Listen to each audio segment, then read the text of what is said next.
Hey everybody, Nick Licameli here. Today we're ringing in the new year with a great glute exercise. Now we know the glutes are a big muscle group and they're very, very important not only for a well-rounded physique, but also for your physical health in things like low back pain and knee pain. So today I'm going to show you a great unilateral exercise that trains the glutes eccentrically. And whenever I do this exercise, it is the sorest I have ever been. Now, we shouldn't chase muscle soreness because more muscle soreness doesn't necessarily mean more growth or more strength, but it all depends on your goal. If your goal is to compete in powerlifting, I would focus your training around the squat, bench press, and deadlift. If your goal is to be a professional soccer player or a collegiate football player, this exercise may not be a bad idea because it's going to add some stability to the lower extremity unilaterally, which is very important to sports like that.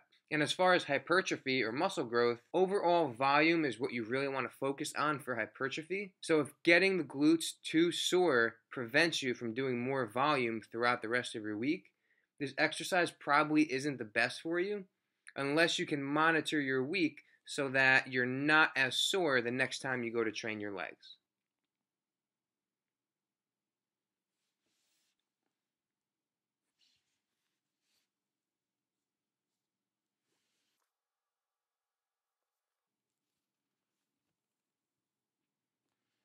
Oh, hi, Luna. Hi. Hi. You want to say hi to everyone? Can you count to 4? Because that's how many people are watching right now. Can you count to 4? Nope. Anyway, let's take a look at it. So I like to do this exercise in a hack squat setup. So I'm going to plant my feet pretty low on the sled, but your foot position is going to vary depending on your specific anatomy. You're going to pick one leg up, and now we're going to come down nice and slow, and you're going to see that I use my left leg to kind of catch the floor about right there, and then I let it sink down a little bit further. I'm keeping a neutral spine. I'm not letting my lower back round, and I'm not arching excessively. I am arching a bit because that arch, or that anterior pelvic tilt, is going to put a little bit more of a stretch on those glutes. And stretching under that eccentric load is exactly what we're looking for with this exercise. Notice the weight. The weight is very light. I think that's a 5 on each side or 2 5s on each side. Very, very lightweight because you really want to control it on the way down and keep those 3 points of contact with the foot on the platform. The big toe, the little toe, and the heel.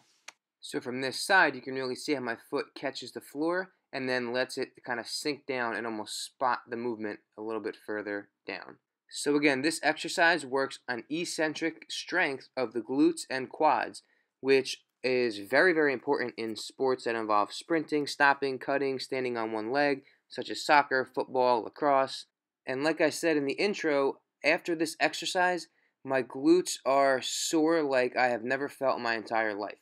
And that's fine, but just remember that soreness does not indicate increases in strength or increases in muscle growth. It's not like the sorer you are, the more effective the workout was.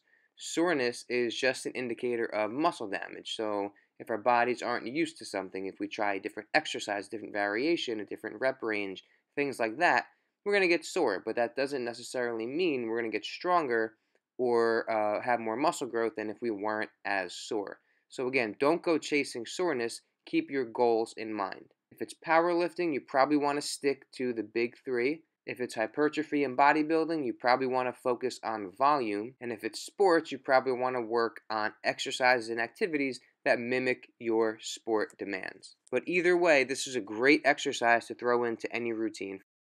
Thank you so much for watching. Be sure to like, comment, and subscribe if you want, and have a very happy and healthy new year. And we'll see you next time.